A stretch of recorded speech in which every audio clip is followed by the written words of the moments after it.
Hi, this is Loral. Welcome to Loral's Real Money Talks. I am so privileged and honored and excited to have with you my mentor of decades. And we have been together. We have owned companies together. We have made millions of dollars together. And it is my privilege to bring to you Bob Proctor. So this podcast is about making money, keeping money, investing money with the team.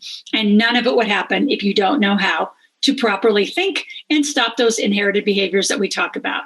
So it is my privilege to bring to you my best and most long-term mentor, Bob Proctor. This is going to be part of a two-part series. So this is part one. Stay tuned for part two. Do not miss both sections.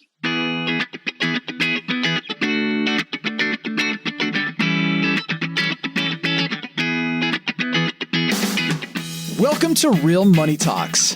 Real strategies from the moneymakers and the world changers that you can use to make millions, keep those millions, multiply your wealth, and build your team.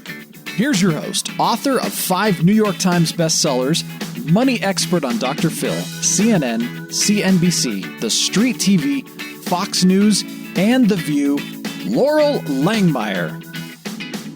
Hi, this is Loral. Welcome back to Loral's Real Money Talks, the podcast where we're talking about how to make money, how to keep money, how to invest money, and mostly how to do it with a team. I don't believe anyone's self-made. We have team-made millionaires. Anyone who says they do it alone, they are forgetting everyone who helped around them. So today I have a very, very, very special guest. I'm going to have to put lots of Aries. I don't even remember actually the exact age. I feel like Bob has been in my life since I discovered the book Think and Grow Rich, which Dennis Waitley gave me in Canada when I was 17. So started reading that, but the next pivotal book was Bob's. It was Born Rich. And I was on a ranch in Northern California getting processed to pieces. And this wonderful woman, Diane, said, "You haven't met Bob Proctor? You have to meet Bob Proctor." And right then I met Bob Proctor. So I would contribute a lot of the hundreds and hundreds of millions. Bob, someday I'm going to add it up. I think I've probably made over $1 billion.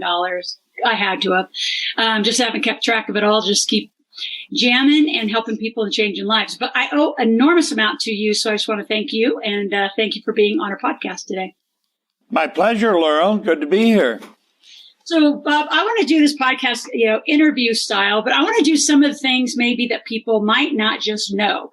Like, where did you make your first million? How did it all begin for you? The first $1 million I made, I earned cleaning floors back in the very early 60s. I was a lost individual. I didn't know which end was up. And I met a man, and he introduced me to Think and Grow Rich. That was on the 21st of October, 1961. I have read this every day since then. Every day. So this past October, I was starting my 60th year of reading this. When I met him, his name was Ray Stanford. I didn't know what the hell was going on. I was 26.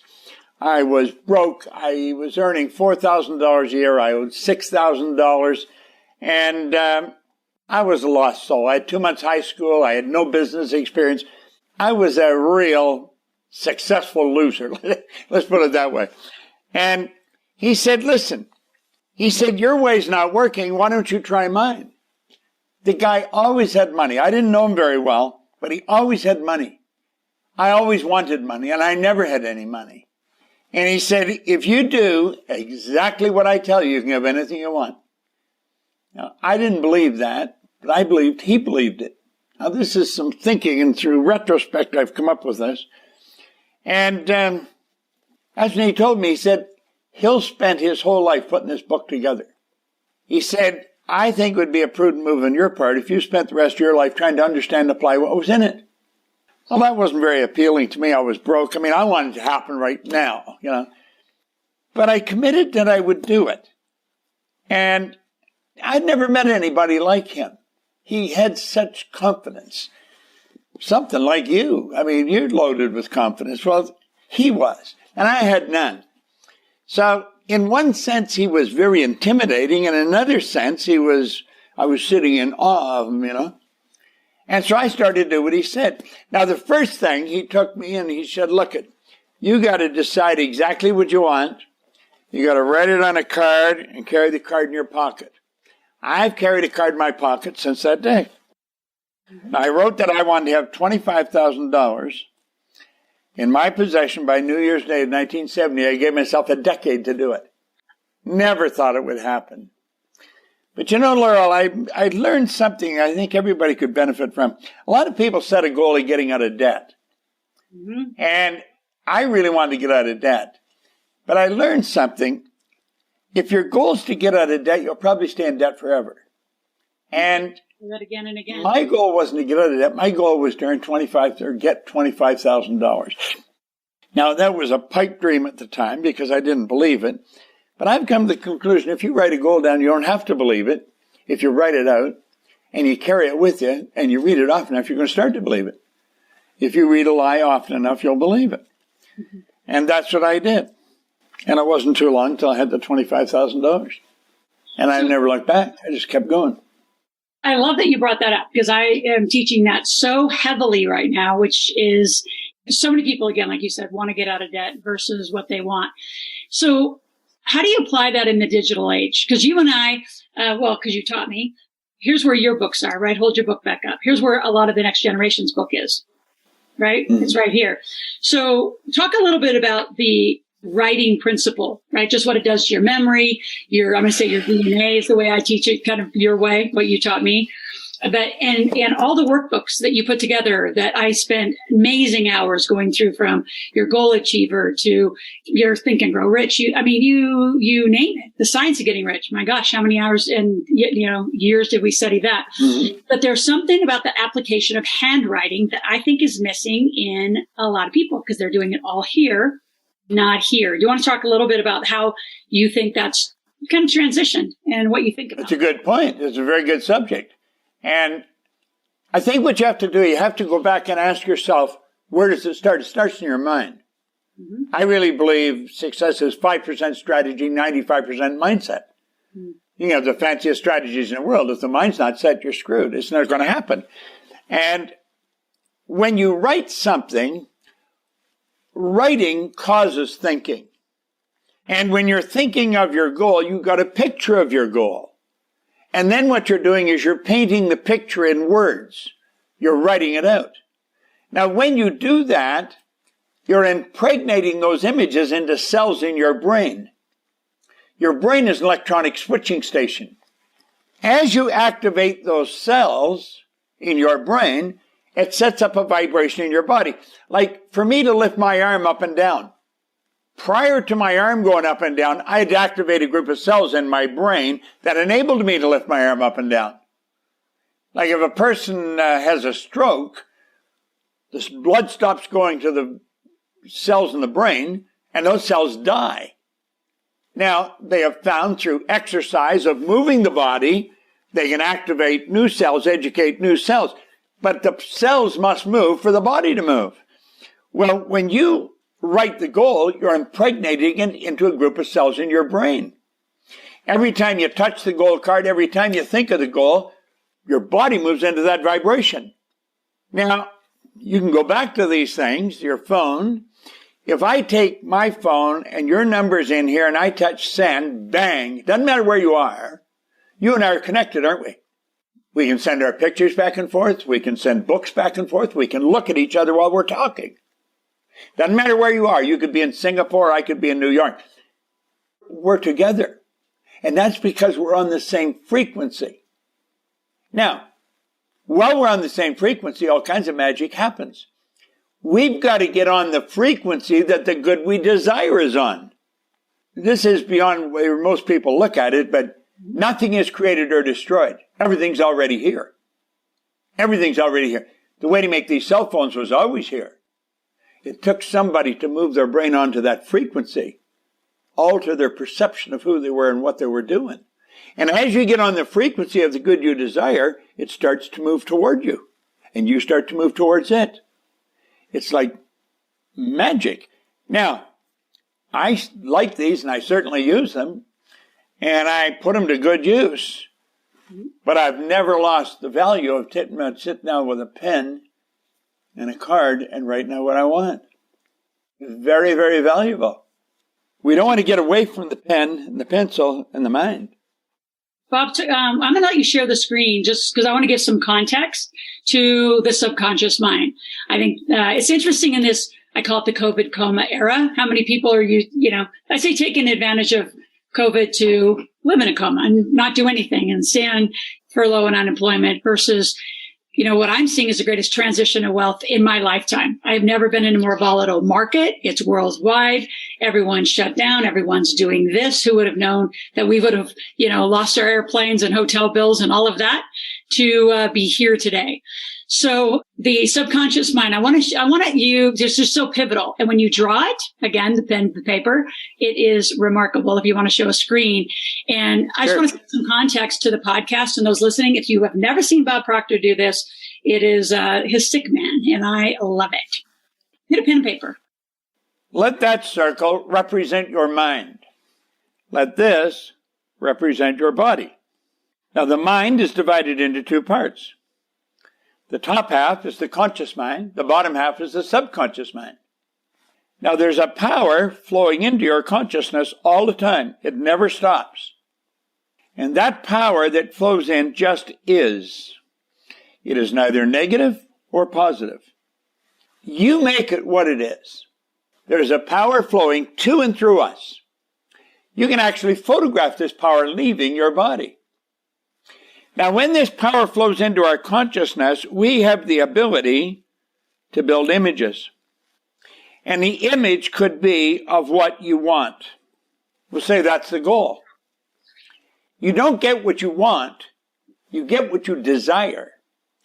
The want has to be turned over to the subconscious mind. Now, the subconscious mind, as you impress that want upon it, it turns into a desire. That desire must be expressed with and through the body, and that produces the result. But here's the beautiful truth. The subconscious mind is actually universal intelligence.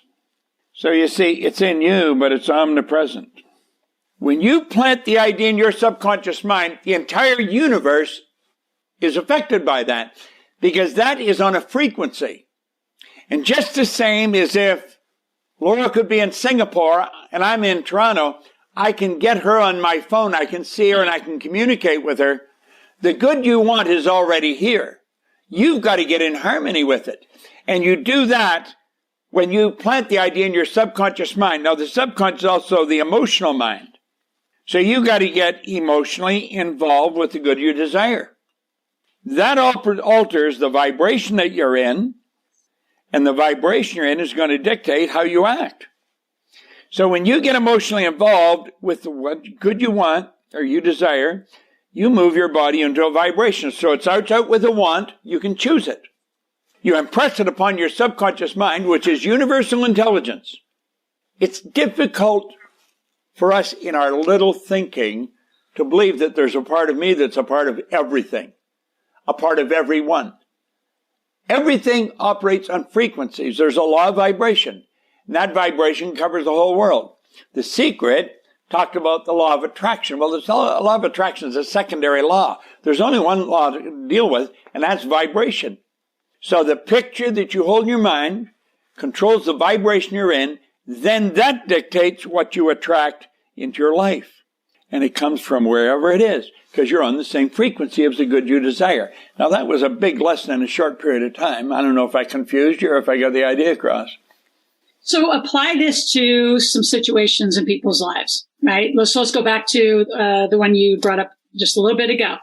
When people say they're in debt, right? And I've been teaching this forever. In fact, everything since I've met, every workbook that Gina helped me with, from our Expression of Your Power, all of that, all I show in any of our plans is income and assets, because I don't want them thinking about debt or liability.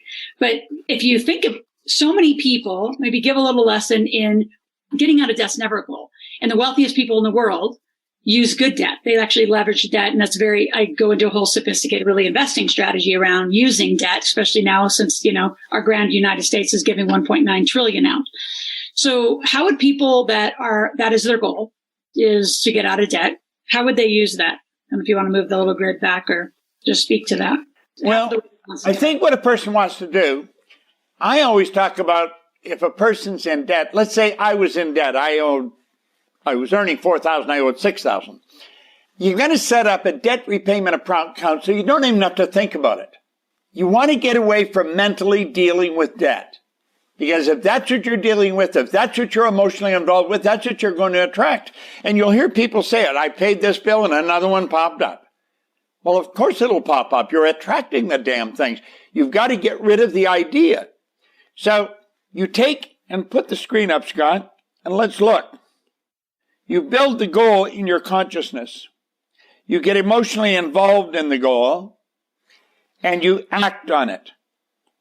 And all you think about is the goal. You've got a system set up where the debt's taken care of automatically. Take a percentage of your income. And I tell a story in the Born Rich book how to do that. Sit down, you take a percentage of your income, put it in a debt repayment account so that it's automatic and you forget about it. Don't give any thought to it. That's not the good debt that you were talking about. This is a destructive debt that destroys people. It destroys their creativity. It destroys their ambition. And there's no motivation. Fall in love with the goal. Stay focused on the goal. Now, that's what I did with the $25,000. And pretty soon, I started to think of earning money. You say, well, weren't you thinking of that before? No, I wasn't thinking of it. I'd go to work. I thought of work to earn money. And I was thinking of the debt. I was work to earn the money to pay the debt. Well, I heard people talking about earning money. And because I heard them talking about earning it, I started to think about it. Somebody said there's good money in cleaning floors. I said, I'm not proud I'll clean floors. I borrowed $1,000. I got a bucket and a mop, and I started to clean floors. Do you know, in less than 5 years, Loral, I was cleaning floors in Toronto, Montreal, Boston, Cleveland, Atlanta, and London, England. I was earning money all over the world. And while I was sleeping, money was coming to me. And you know that you can earn more money when you're sleeping than you can spend when you're awake. But not if you're thinking of debt. If a person has debts, they've got to set up an automatic debt repayment account. And a portion of their income goes into that, and you don't even spend any time thinking about it. It's all automatic. Yeah. Now, I tell people, if they're in debt, this turned into a discussion on debt, I guess. If they're in debt, we're going to finish. The people that they owe the money to as are responsible for the debt as you are. I tell people that. And so if I've committed that I'm going to pay you more money than I could afford to pay you, and I start to understand I've got to correct that and go and tell you I can't give you that much money. This is all I can give you, and this is all I'm going to give you. But I'll pay it, and I'll pay the whole thing. But I'm going to do it in an orderly way. And so you've got to get your head out of the debt and focus on the earning money. And if you just focus on it, you're going to start to attract ways to do it. Perfect. Bob, I want to go back. So thank you for that. I did want to again, you're a master at how to teach people. And I think, well, most of the world's struggling with that topic. So let's put that aside. I want to come back to you. So tell us about, everyone right now that has lost their job, come to the internet, and you do know. I mean, how many people are becoming authors it's not all of a sudden, but there's a lot more than we've ever seen ever. Automated webinars, all these courses and all these things. Talk about your trajectory. I mean, yours was very different. None of this stuff and digital marketing all existed. Tell us about your first course, how you transitioned from the cleaning floors, which made you millions of dollars, to this personal development, teaching, sharing this insight with the world. How did that transition happen? Well, I started by listening to Earl Nightingale, and I fell in love with his voice and everything he was saying. And I would listen to his recordings, and I had never heard anybody talk like that. I had grown up in a very poor area. It was all problems, struggling, everybody's struggling. And I started to listen to him, and he introduced me to a whole new world, the world I live in today. And one day I said, I'd love to meet him. I was holding a sales meeting when I said it in the cleaning company. And this guy that was there working with us, he said, no, you wouldn't. He said, if you'd like to meet him, you'd meet him. So I thought, damn, he's right. Now, I was in Toronto that day, and it was early in the morning. We had the sales meeting. So I went and I found the phone number for Earl Nightingale in Chicago, and I phoned and I left a message. He starts all of his recordings. Hello, this is Earl Nightingale. And I'd listened to 10,000s of his recordings.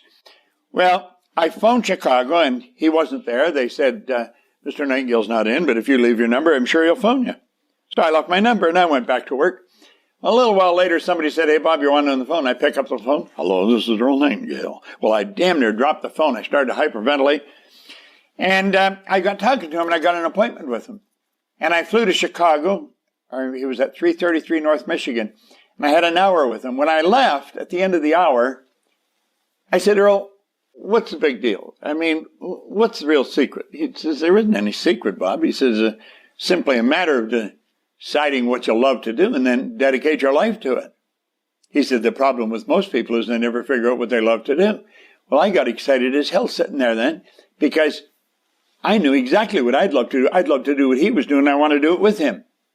Now, I was up to here in business. I had business all over the place. And I made a decision right there and then that I was going to do that. That was in 1966. 1968, I was his vice president of sales. Left the other company. I went from earning $1 million to I took a job at $18,000 a year. 5 years later, I was earning $33,000. I was prepared to pay them to let me work there.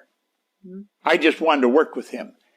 I wanted to learn how to do what he was doing better. And that's all I've ever done. I have kept doing that ever since then. That's how I get into this business. And so I fell in love with it. So, Bob, what was your first piece of work? What's the first thing you produced on recording? And You Were Born Rich. You were born rich.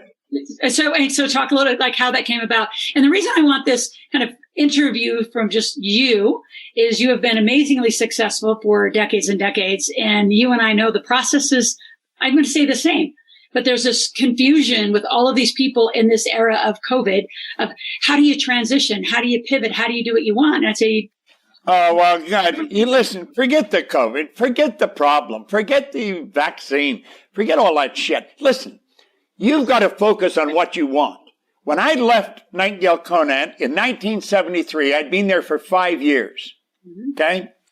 I sat down and I wrote out a goal. I'm going to build a company. That was by myself. I was sitting in a den in a house on Maplewood Lane in Glenview, Illinois. And I wrote out, I'm going to build a company that operates all over the world. That was in 1973. Last Tuesday night, Laurel, I was watching some TV with Linda. I wasn't really. She was watching it. I went to watch it for a few minutes with her, and I got up to leave.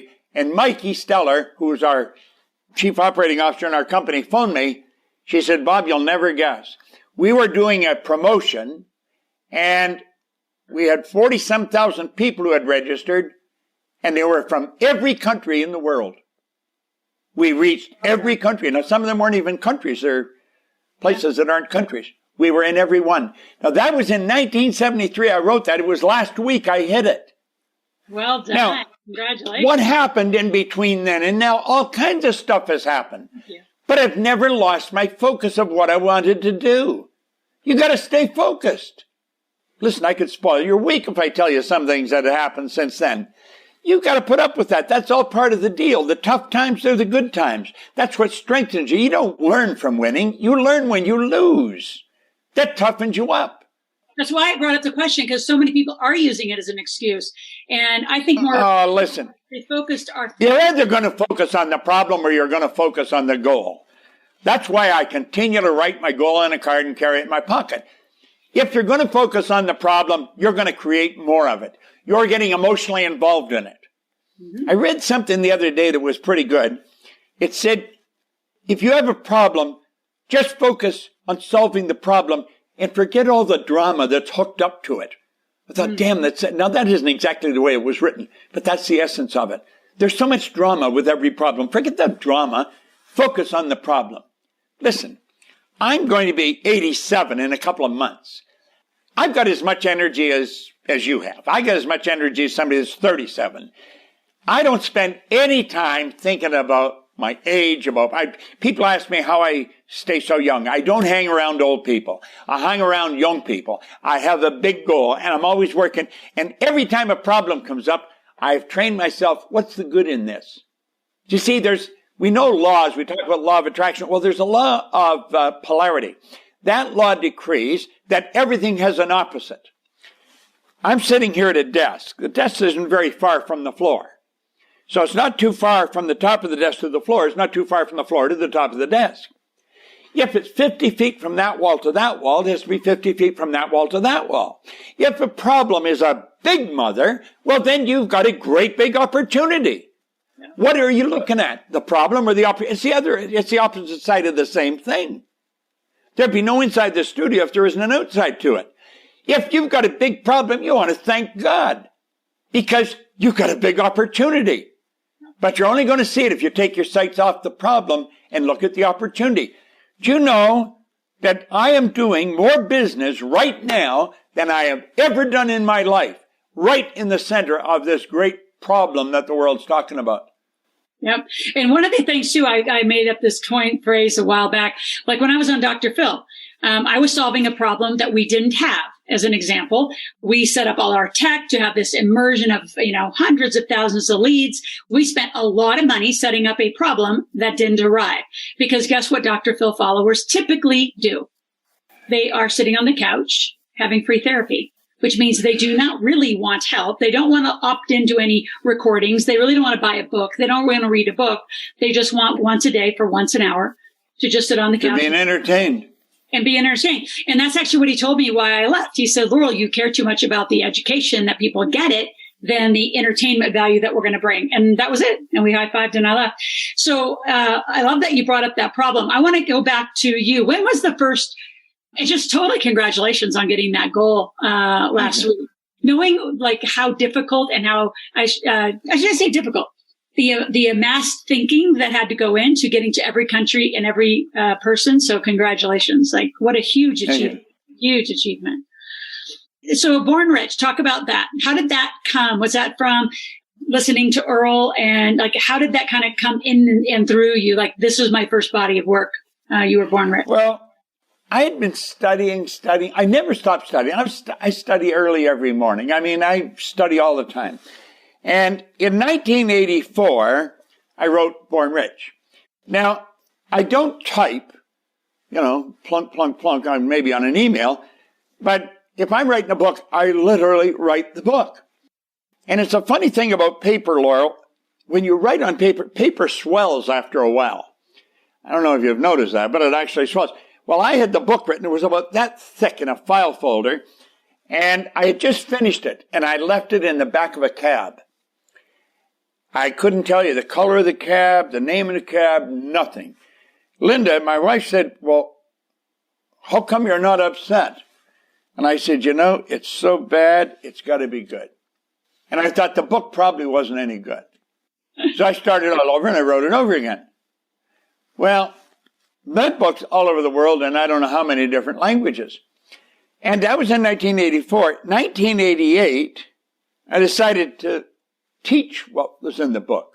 So we put a lot of money into it, and we brought some of the best camera people in the world, best directors. We had all live direction. There's big trucks outside the hall where we were working, and we videotaped it. And it was all broadcast quality stuff. Well, that thing's still found on the internet, but we recorded it, and it went all over the world. And that was really the base. What I did was I sat down in writing Born Rich, and I put together the steps that I thought I took to get to where I was in 1984. And I thought the first thing was money. And so I put me and money. That was the start of the book.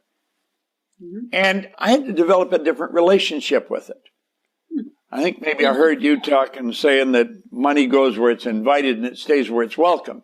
Well, I never invited it, and it wasn't very welcome because I'd get it and it'd be gone, I didn't know what the hell. I didn't understand money at all. And so I put it in different phases, and that was the chapters. And that's how the book was written. I just sat down, I wrote how many phases there are. And I think there's 10 chapters in there, and that's the way it worked. I've never looked back from then, Well, and it's your core work. Like my core work, I did a bunch of, I'd say, bouncing around on other things. Like I look back at my first official book, right? Like you and I in 2002 did Expression of Your Power, which was our CD set and workbook, which still to this day, our students at our big table love it. But the first book was with J. Conrad Levinson, Guerrilla Wealth, which took a year to even get him to pay attention to me, sort of like, Same advice. If you wanted the book done, you would go after it and, you watch me go do it. So from that book and that original work, then literally 3 months later, McGraw-Hill called and said, we want you to write 3 books on the Millionaire Maker. And I'm like, I don't know how to write a book. And I said, your book's all here. So same thing. If you lose it, you haven't lost anything on paper or recordings. It's all here. You just go again. What had you do your next body of work? Like, what was the next thing you produced? And then I know you did Science of Getting Rich, which was someone else's, but the way you licensed that was genius. So talk a little bit about your progression. And the reason I want you to do this for those of you that are listening on the podcast is there are so many of you that are struggling with and paying people fortunes to write a book, to do an 8-week webinar, which is similar to everything Bob's been doing since 1960. So I want to just do the comparison of the struggle that so many people are in to produce content when it just, like you said, it comes to you and through you. And I'm going to say, I see a lot of people, they won't produce, which means nothing else is going to come. It's just like they're so clogged and congested with the content that they've been given because they're just scared to produce. So talk about your next kind of level of production and how that's worked for you, because it's made you, probably billions of dollars. First we did the book, Born Rich, and then we did the video. We made the video series, Born Rich, which became very, very big in the marketplace all over the world. While I did the winner's image and I did the goal achiever, I made programs rather than books. Yeah. See, I think everybody's got a book in them. They've got an idea, they want to express it, break it into parts. And that's the chapters. I've got a number of books out there now, but I always just took it a chapter at a time. If I have an idea I want to put across, the idea, you break it into parts and write the chapters. Just write the names of the chapters down. And then when you're doing it, what you're doing is you're painting a picture in words. We took the Science of Getting Rich, was somebody else's book, but I turned it into a program. It was Wallace Wattles' book. But it became a very successful program because I was teaching it. And so what I did is I took and I put it in package and packaged it all up. So I was teaching somebody else's book and I became very, very successful. I think everybody's got a book in them. I understand. It's a matter of developing the confidence to know that you've got something worthwhile to communicate. And I think that's the first thing you have to develop, is the confidence to know that you do have something in you that's very worthwhile to communicate. And then you've got to develop the confidence to get it out there and execute it. Now, I've got a few books out now, but the Born Rich was really the first book, and it was the pattern that I followed on everything from then on. I just broke it down into parts. And the beautiful part, if you break it into parts, you can write on chapter 7 and then go back and write on chapter 2 because you're painting a picture in words that you've already got in your head. This was part 1 of part 2 of a podcast with Bob Proctor. You're on Loral's Real Money Talks. Stay tuned and do not miss what is coming next.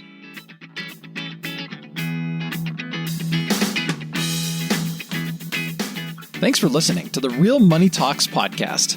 Your host has been Loral Langmeyer, author of 5 New York Times bestsellers, money expert on Dr. Phil, CNN, CNBC, The Street TV, Fox News, and The View.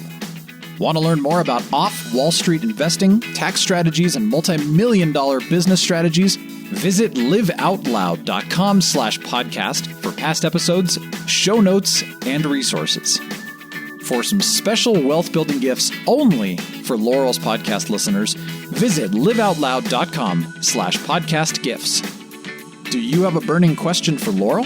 Visit askloral.com to submit your question, and it may just be covered on a podcast episode. So stay tuned and be sure to subscribe to get new episodes every week.